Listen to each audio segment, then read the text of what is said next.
Welcome to the Holistic Health Bites podcast. I'm your host, Andrea Nicholson, crime scene investigator turned metabolic health investigator.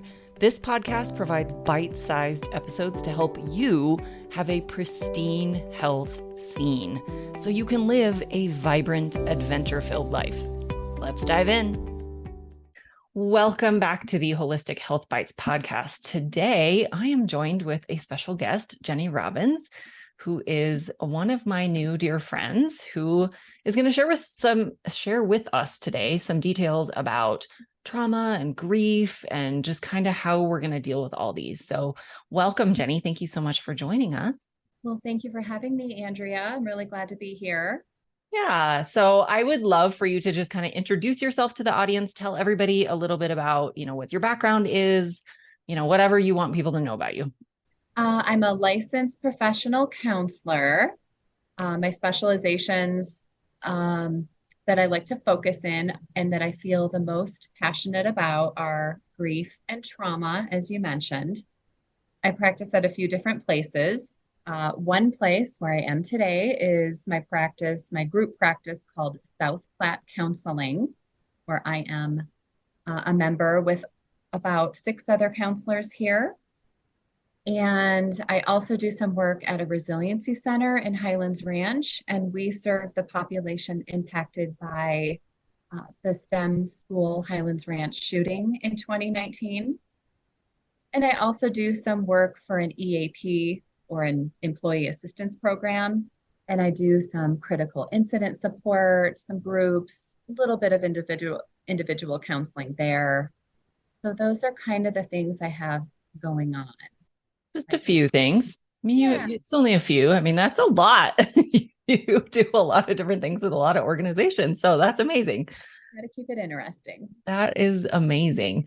So I definitely want to dive into like trauma and grief and different sources of all of those things. I think most people are aware of like the really obvious things. You had a death in the family, or you had, you were abused, or, victim of a crime. Those are obvious sources of trauma. But I'd love to talk a little bit about maybe some signs or things that people might be able to look at their own life and see, oh, I do have some trauma and I hadn't recognized it as trauma, or I am going through the grieving process, even though it wasn't like a death or those kinds of things. So can we talk a little bit about maybe some of the other sources that aren't so obvious that would fall into the bucket of traumas or grief?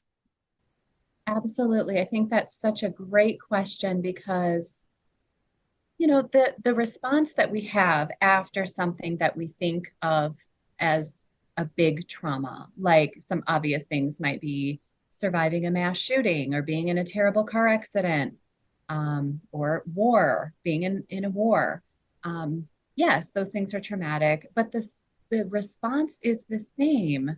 It's called a stress response, whether we've experienced a large traumatic event like that, or whether we're dealing with our daily stressors or compounding stressors or something uncomfortable. Physiologically, these responses are the same.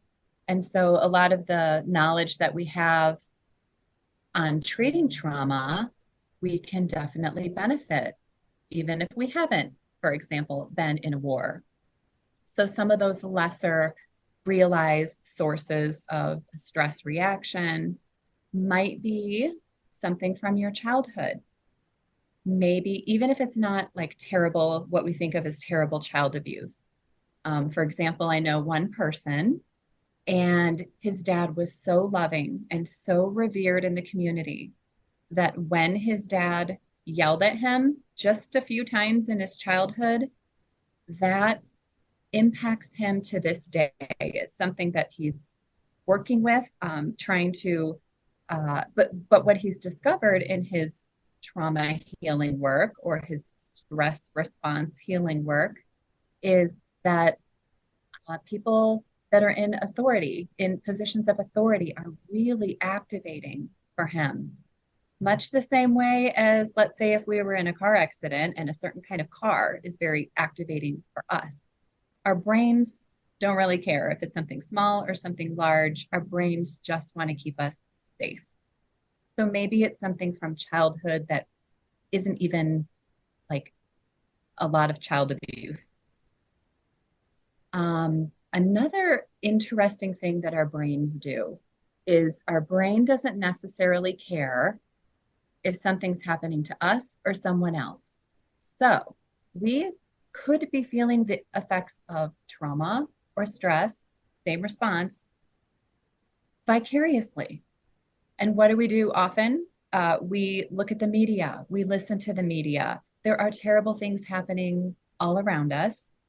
So something that's happening to somebody else or just in the media might be causing what we could call a traumatic response.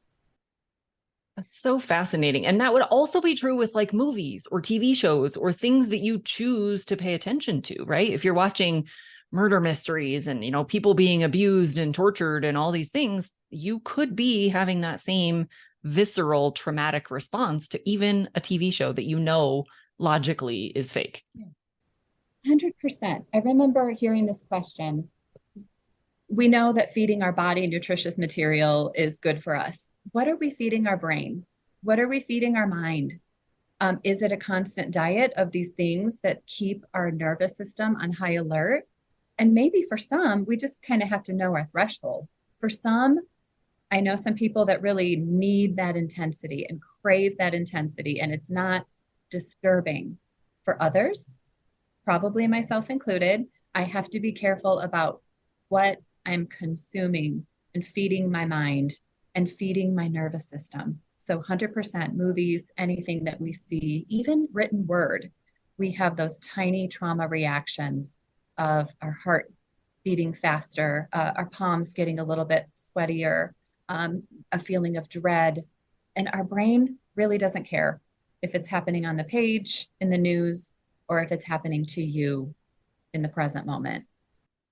So interesting. And I think to add to that, if it's also interfering with you sleeping, that's going to add to your body's inability to deal with it. If you're lacking sleep. And I think so much of this, we often use like TV shows or sitting down to watch a movie as downtime or as relaxation time. Mm-hmm. But if you're watching these suspenseful things that are actually potentially putting you in that stress, trauma state, it's not downtime. It's not restful. It's contributing to the problem because it's also probably going to interfere with sleep. So many layers here. So many layers, yes, that are so interrelated. I read this fascinating book on sleep recently called Why We Sleep by Matthew Walker. And he just really has a lot of research to support all the different systems that sleep impacts, including our emotions, including our ability to heal from difficult things. So yeah, really good point. Yeah. And I would say the same thing is true with nutrition and exercise. This really does need to be a holistic approach. You can go to therapy or you can do one particular thing, but it might not get you all the way unless you're also feeding yourself proper nutrition. You're also getting good quality sleep. You're also getting exercise and eliminating toxins and all the things. They all play into how well you can heal, how quickly you can heal, how far you can go. So I think we really do need all of these modalities. Truly, why not approach our healing in that holistic way where we can approach it from, I'm moving my hands, you can't see right now, but just in a direction from all over, like rays of a sun. Why not approach our healing from lots of different angles and not just one? My boss here at South Platte Counseling, our owner, he says that if people are doing 4 things consistently, they can fire their therapist. And those 4 things are getting adequate sleep, getting adequate nutrition, feeding their bodies well, moving their bodies, exercising, and if they have some kind of a spiritual practice. It doesn't mean religious, it just means engaged in something bigger than yourself, engaged in some kind of practice like mindfulness, or maybe religion for you, or maybe a group, or maybe getting out into nature where you feel that you're a part of something. If you've got those 4 things going for you, you could likely fire your therapist. Not that we want to put you out of a job, but I do love that philosophy because that would put me out of a job too. I love it. So, in kind of on that same vein, a lot of people are familiar with when they think about therapy, they're familiar with the traditional talk therapy. But I know there's a ton of other modalities, and I'd love to hear from you because I know you participate in some of these other mechanisms and therapeutic strategies. I'd love to hear from you what other options are available and maybe some about your favorites or the things that you really like to do as a practitioner that you see move the needle the most for people. I love that question because I do get very geeked about different modalities, very passionate about different approaches to things like trauma and grief. And I'd have to say that my very favorite, oh, I don't know if you want to call it a model, let's call it a model or an arc of healing, is from one of my favorite grief mentors. Her name is Joanne Cacciatore, and she lost her baby daughter when her baby daughter was born, and she found that there wasn't adequate support. So what did she do? She went to school, got her PhD, and researched in the area of child loss and traumatic loss. So that's where her work is focused in. And I just have so much admiration for her. But she has this three phases of healing that she talks about, and it's called the Selah model, Selah. And Selah is this beautiful word that means rest or pause. Selah means pause. So that's a little counterintuitive, isn't it? To think about pausing in our healing. But her first step in this three-phase model is to be with the experience. We humans and we mammals and most organisms don't want to go toward pain, but really that is the way through. So the state is to pause. The goal is to be attuned with your experience, and it can include some things like spending time by yourself, developing some self-awareness, maybe engaging in some meditation practices, telling your story. I just had a conversation with a colleague just before hopping on with you about telling our stories. And she's talking about creating a group, a therapeutic group where we tell our stories. And it just sounds fantastic to me. And my boss's four things that can help you fire your therapist. Those are the basics that maybe we can think about in this first phase of healing, of being with our experience. We can focus inward, focus on our bodies, our nutrition, exercise, massage. And the second part in this arc of healing is to not only be with your experience, but to surrender to your experience. And the state here is deep reflection. And the goal is to trust that you can manage this, that you can handle this, that you are wired for healing. It seems impossible sometimes to dip a toe into the realm of healing because that means talking about it and facing it, but we're wired for it. We've probably already been through the worst. If we're talking about trauma healing here, we're wired for the healing too. We're wired to surrender, and we can trust that, yes, we're going to be okay. So the things in this part of the process might be having an acceptance practice. Tara Brach talks about acceptance. She wrote a book called Radical Acceptance. And I just love that concept of, before we can make any growth or progress, we kind of have to know where we are. And accepting something doesn't necessarily mean that we agree with it, but we can accept our feelings around it, and we can accept the impact it has. And maybe surrendering to the experience also looks like creating ritual, creating traditions, ceremonies. That's deeply being with the experience. Maybe you're seeking some support from a group. Such power in a group. Maybe you're telling and retelling your story and remembering. And then moving along to the third part of one of my favorite models in healing, it's doing with the experience. Don't we just want to jump into that third part right away before the first two and start the foundation and start the, helping other people and start the exercise regime or whatever it is. But maybe we do that after we have been with the experience and we have surrendered to the experience. And then maybe we start to think about doing with.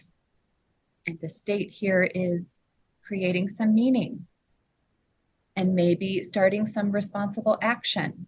And it might be things like volunteering or going to that group, maybe more as someone a little more seasoned down the road that a newer person could look to. Maybe it's a calling to a greater cause. Maybe it's practicing in a gratitude journal, doing some gratitude practice. So that is this beautiful arc of healing that I love to use in my trauma and grief practice.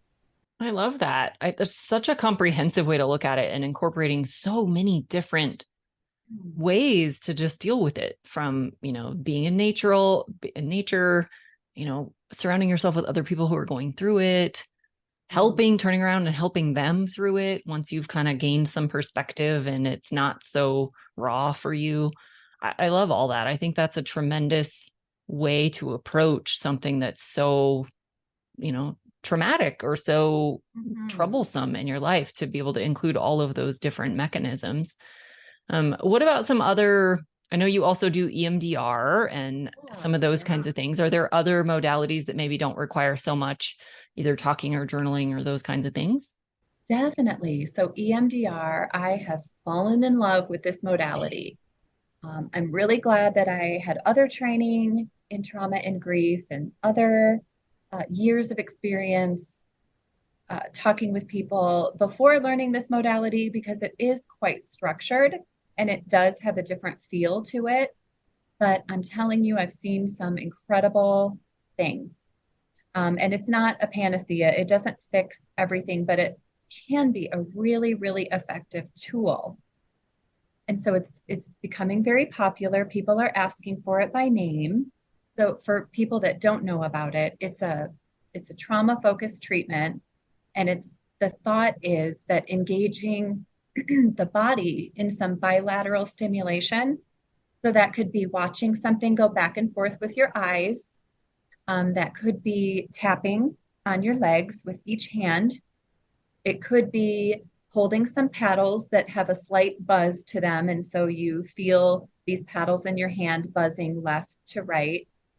So the purpose of that is to give you a little bit of a distraction, also to engage lots of parts of your brain, so that when you process this memory that is so disturbing, or this issue that is so disturbing, like anxiety or depression, that you're slightly distracted so you're not thrown back into the depths of your trauma. Also, you're giving your brain in this modality time and space to bring up what it needs to bring up to heal. And so often we fill every nook and cranny of our day with noise, music, podcasts. Not that I'm knocking podcasts at all. Love podcasts, especially yours. But seldom do we have time to just let our brain bring up what's bothering it. And this modality allows for that with a little distraction. And so it's just incredible what is related. It doesn't seem like it would be related.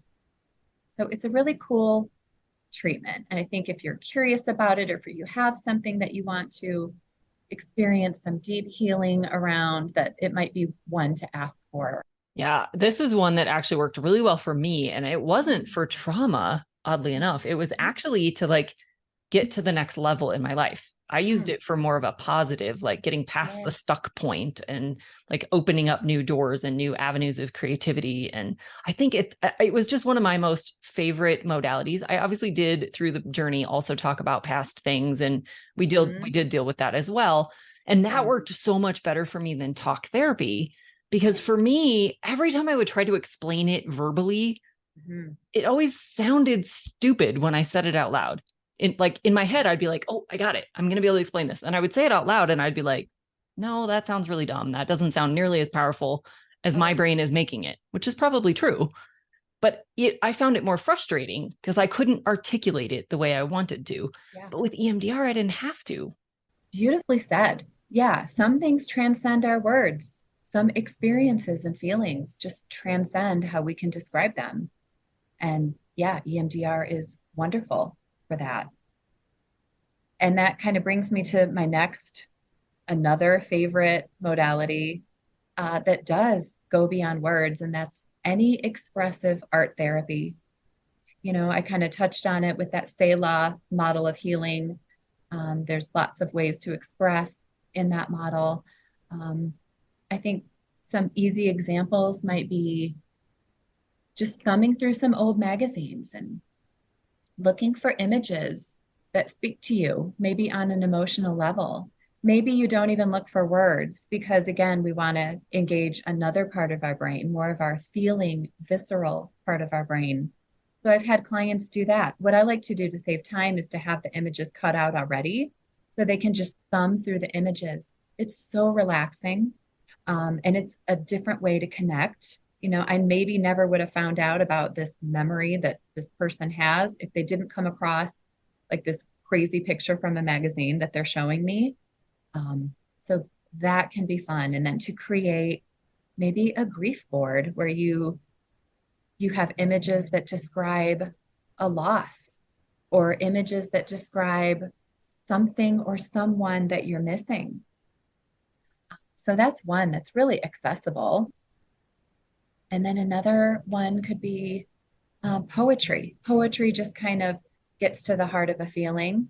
Whenever I guide people in writing or journaling or expressive art therapy, I definitely emphasize don't worry about the end product. Don't worry about who's going to see it. This is about the process. This is about getting things out of your body and onto a page or onto another medium.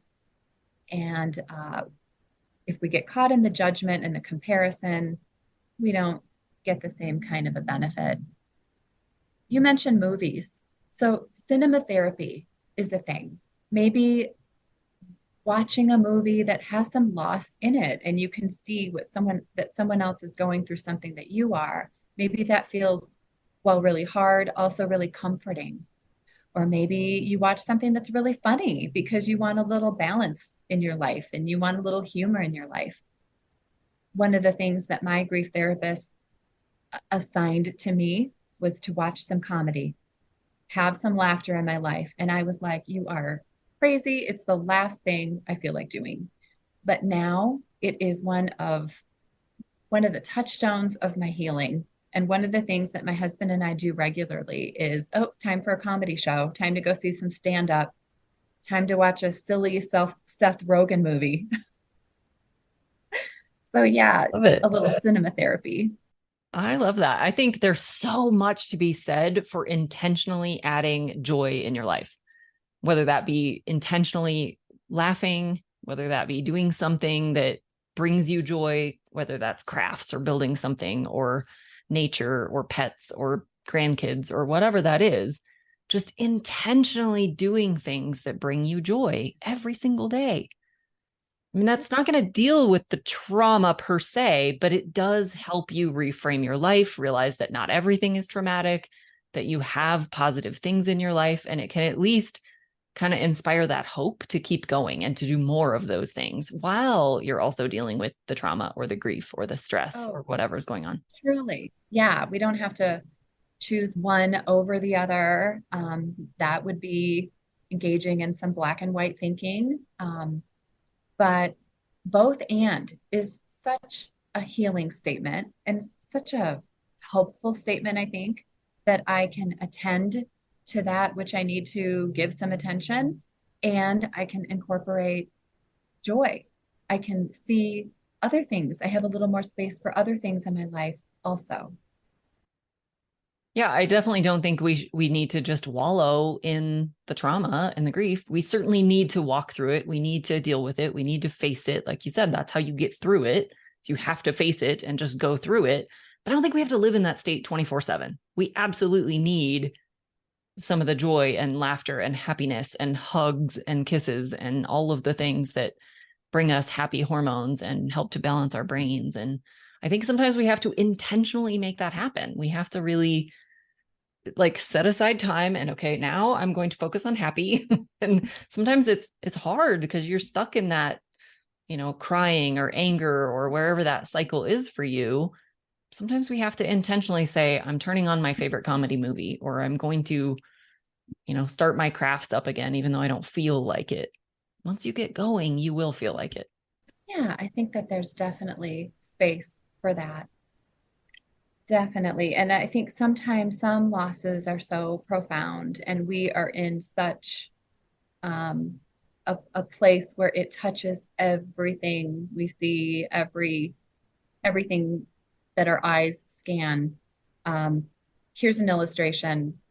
A leader of one of my grief groups talked about an index card. And when we first have a profound loss, that index card is smack in front of our face and it's big and it's all we see. It's wherever we turn our head, it's part of everything. And over time, and I love how you used the word intentional, with some intentionality, with the hard work of healing, that index card, you see my hand move a little farther from my face. It's there. It's something to not ignore. However, there's a little more space for maybe some other things in life too. Maybe thumbing through the magazines doesn't make you just want to curl up in a ball. Maybe it feels a little more accessible. So I think there's space for all of it. And I was appreciative of that assignment that I didn't want to do. Because now it's, one of my favorite tools in my toolbox. And so simple and so Yeah, accessible. Everybody right. can find something that brings them joy or makes them laugh or boosts up that happy hormone side of things. Yeah. So I want to pivot just a little bit from the trauma and grief picture and let's just talk a little bit about stress in general, all the various sources and ways that stress can come in and what we can do about it. How do we even recognize? I talk to so many people that are like, no, my stress level is pretty normal. And they're not even aware of all the sources of stress in their life. We all know of relationship strife or financial worries or, deadlines at work, but there's so many other things that are stressful that I think people just kind of blow off because it's just part of daily life, but it's still stuff we have to deal with. Well, you've said some key things today. You've said intentionality, you've said awareness, and I think having an awareness practice, having a mindfulness practice, learning to check in with ourselves. How am I? How am I really? Having these practices in place can let us know, oh my gosh, I have 100 things to do today. Wow. Normally, I would just go through those 100 things and not think anything of it because that's what I do. But if I have a mindfulness or intentional practice where I'm checking in with myself, I might realize that I don't want to be doing 100 things today. That's not working for me. That's not working for my nervous system. I remember one of the first things that a supervisor, a clinical supervisor, told me when she was interviewing me for an internship. I told her what I was doing that weekend, and she said, "Ooh, that wouldn't be good for my nervous system." And I was like, "What? What? What are you talking about?" And so, what a healing statement. That wouldn't be good for my nervous system. This girl had done her work, I'm telling you. And I learned so much from her in my time with her. But I asked myself routinely, is this good for my nervous system? Um, if we've experienced a prior trauma or loss in life, maybe some things that were good for our nervous system, maybe with that intentionality and awareness, not everything is anymore. and that's okay. So I think having a practice where we're just aware. Mindfulness isn't like a complicated thing that only the learned monks can do. It is just a matter of I can feel what my feet feel like in my shoes when I walk. I'm going to slow down a little bit, take a breath between work and home. I'm going to, touch a few surfaces around me and ground myself to this place and time. We can easily incorporate a mindfulness practice in what we're already doing. And I think that can be one of the most life-changing things that we do, because then we can know that, oh gosh, this in my relationship is too much. This in my schedule isn't working for me anymore. I can make some adjustments. I think just awareness, it's an easy thing to not do, but it's such an important piece. And I think that is an easy thing to start thinking about and trying to be more mindful about, because it really is just that simple. It's just kind of pausing and looking and paying attention and building up that awareness. Yeah. You asked what some other stressors might be that people might not think of as a stressor. And what I thought of right away was the environment inside our own head, the critical comparisons, the critical voice, the chastising, the telling ourselves we should be this way, we should. That right there, we could maybe wake up and be stressed out automatically because of the environment inside our own head. There is a researcher in the area of self-compassion, and her name is Kristen Neff, and she's written books. She has a workbook called the Mindfulness Self-Compassion Workbook. I think in addition to having a mindfulness practice, having a self-compassion practice or moving toward that can be life-changing. If the environment inside our head is one of compassion, and if we're speaking to ourselves at least as kindly as you and I are speaking to each other, or we speak to a best friend, that environment's going to be pretty good for growth, for improvement.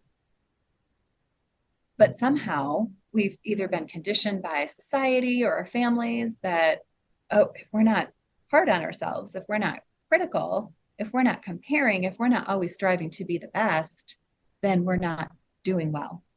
But it's really worth it to challenge that if that's the environment, and to maybe move toward a more compassionate environment. Oh, I think that's so important. We all have these horrible things that we say to ourselves and these thought patterns that aren't true, but we've said them so many times to ourselves that they feel like facts. And we really have to unwind that story and start telling ourselves a different story, a happier, more positive, more uplifting story for sure. Right. I'd like to circle back a little bit to the nervous system piece. How would somebody know if something was good or not good for their nervous system? Mm, that's a great question. I think maybe asking themselves, okay, what are my feelings around this? Maybe it's an event that someone has invited you to. What are my feelings? And we tend to go to our thoughts because we live so much in our logic, our logical self, maybe less so in our feelings and emotions. So let's try to use feeling words here. How am I feeling? This makes me feel worried. This makes me feel scared. So we can search our emotions. We can also search where we feel that in our body. I'm feeling nauseous in my stomach thinking about this. I'm feeling, a little pressure in my head or my shoulders thinking about this. We could do like a deep exploration. I think that might be a good start with just kind of checking in with ourselves where we are emotionally and physically, and then weighing whether this is, maybe we check in with our values too. Is this congruent with my values? And you know what? There's a lot to boundaries, holding boundaries. I used to go into my practice, loved boundaries, loved the word, loved telling people they needed to maintain boundaries. And then I learned a little bit more about trauma and the nervous system and how slow change can be and how tightly our brain hangs on to what's dangerous versus what's safe. And so telling someone, well, just say no. When your mom asks you to do blah, blah, blah, just say no. Well, it's not that easy if in someone's childhood that would have been dangerous to say no. And so there are lots of layers and pieces to work through to even get to the point of being able to hold boundaries or to say, this is good for my nervous system and this is not good for my nervous system. A lot of self exploration. And when there's trauma involved or strong, strong feelings, it takes more time and patience than we ever thought it would. Does Yeah, that kind of answer your question? it does for sure. And I think so much of our stories that we tell ourselves is also, I mean, hopefully it wasn't like it was dangerous to say no as a kid, but certainly that happens. But I think even outside of that, even, less severe than that is a lot of us are people pleasers. And so we Mm-hmm. say yes to all the things. And we feel like as a society, I think we put a lot of emphasis on being busy because that makes you important and it makes you valuable and all these things. And so I think we end up piling all this stuff on that we really don't want to do if we were really being honest, or we really don't have to do. Someone else could do it, or it doesn't need to get done at all. And I think we kind of do it to ourselves, not intentionally, probably not even consciously. But if you really take that time for the awareness piece, you might realize that you're doing it because you don't want to let somebody else down, not because you want to do it, not because you are the one who needs to do it, but you just feel obligated to say yes, or your tendency is to say yes and to take on all the things and not ask for help and not say, I just, like you said, that really would not be good for my nervous system. I need to say no. That's a hard thing to say and very foreign in our go, go, go society where we all wear the busy badge. It's not easy, but I think, again, that awareness piece is the first step. Truly, it is. So that busyness badge, that can be a really effective way of numbing, of avoiding something. Maybe if we're going 100 miles an hour on the weekend, we're not facing some things that we would have to face otherwise. And maybe some of those things that would be helpful to face might just be things in our mind, things that are troubling that we're using busyness to numb. It's really effective. It's really popular. And thankfully, we have neuroplasticity. We have the ability to change these things that are deeply rooted, but they are deeply rooted. We have been conditioned, as women. I think sometimes we're conditioned to be pleasers, to serve others. Think about the word selfless. We may strive to be selfless. Well, in a way, thinking about that word, it can be thought of as maybe a terrible word. Really, I have to not be a self. I have to have no self in order to have value. Maybe we start to change that a little bit, that conditioning. Brene Brown calls that having critical awareness of maybe how we were raised, expectations from outside, expectations that we've internalized inside.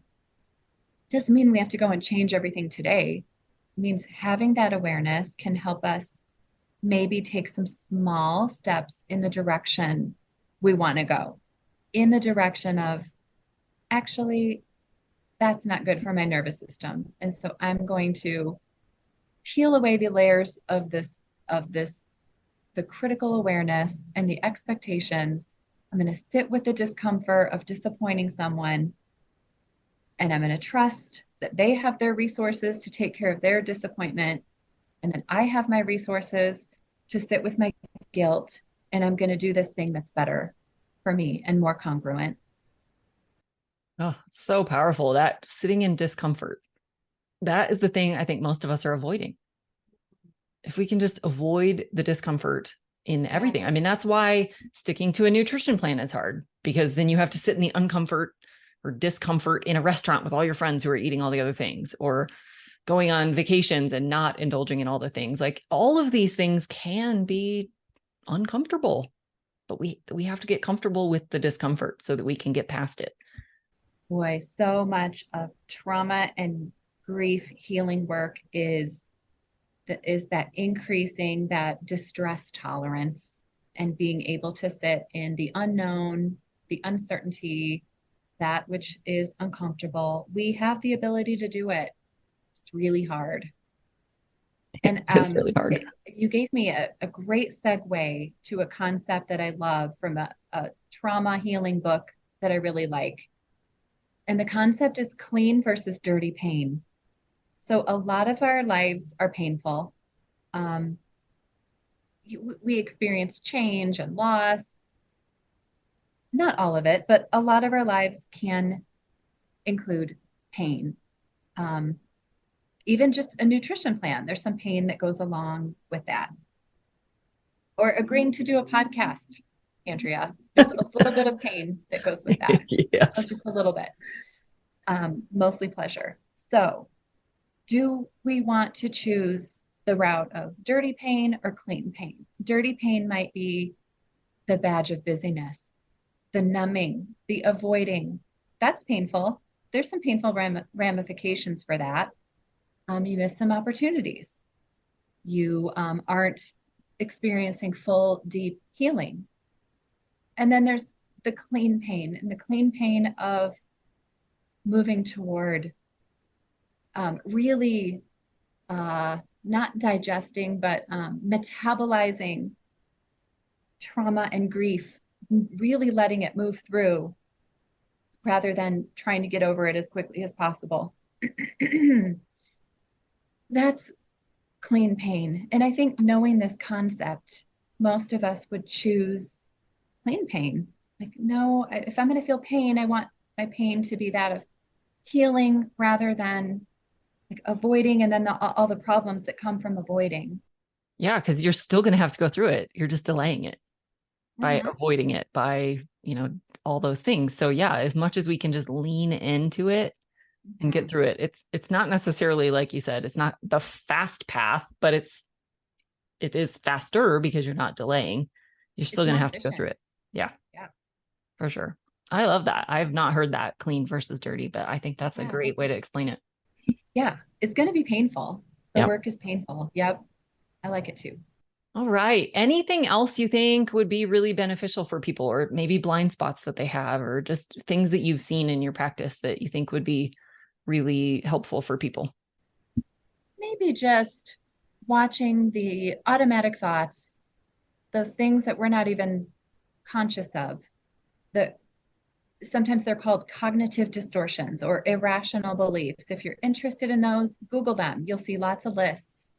And you might see some that look familiar. Like, for example, I should be doing this.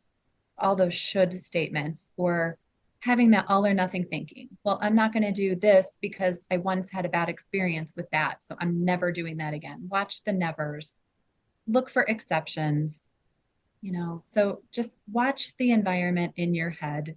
And if you're going to do any one thing, I think I would recommend looking into expanding your self compassion practice. I love that. And along with that, I think gratitude, of course, has to Mm. be a part of that practice for yourself. I think it's such a powerful thing to not only be grateful for all of the blessings in your life, but to really find things about you that you're grateful for every single day. That will definitely change those automatic negative thoughts that are happening in your head with all those shoulds and all those things, even if you write down one thing. Truly, truly effective. Great practice to have. I love that. Anything else you'd like to leave the audience with about you, about your practice, about therapy in general, about grief or trauma, anything at all you'd like to leave everyone with? There is a little passage that I'd like to read, written by that favorite grief and trauma researcher and author. And here it is. It's called Healing the Soul in the Age of the Brain. It's typically American to equate healing with doing something. When we have a problem, we fix it and we prefer to do it quickly. But fixing is not the same as healing. In fact, it can easily get in the way of healing. Fixing is something mechanical, scientific, economic, military. Healing is something human, emotional, spiritual. As a psychologist and a psychotherapist, as a patient and a person, I have learned that before you can fix a problem, you first have to feel the problem. Healing happens not through doing, but through feeling. I'm so That is glad. so well said. Love it. Well, thank you so much. We will leave any of your contact information in the show notes if people want to reach out for your services. And if you have any questions about grief or trauma or any of the things, absolutely reach out. Let's get you handled and get you healed, not just fixed. So I love that. I think that was a fantastic way to wrap up the show. Thank you so much for your time and sharing all of your beautiful wisdom and all the resources that you shared. I think that's fantastic. And thank you so much. You are so welcome. Thank you for the invitation, and I loved my time with you. Absolutely. Have a great day, and we'll see you again later. Thanks for being a faithful listener to the podcast. I'd love it if you left me a 5-star review on this podcast so that others can more easily find this valuable information. Did you know I also work one-on-one with clients? I approach solving health challenges like I approached solving crimes, by conducting a thorough investigation into your case. Sadly, hundreds of millions of people in the US have insulin resistance, prediabetes, and diabetes, and the vast majority have no idea. I'm here to fix that. If you struggle with low energy, stubborn weight, hypertension, sleep disturbances, or any other undesired symptoms, let's talk. All you have to do is schedule a free call. The link will be in the show notes. And no, you do not need to live near me.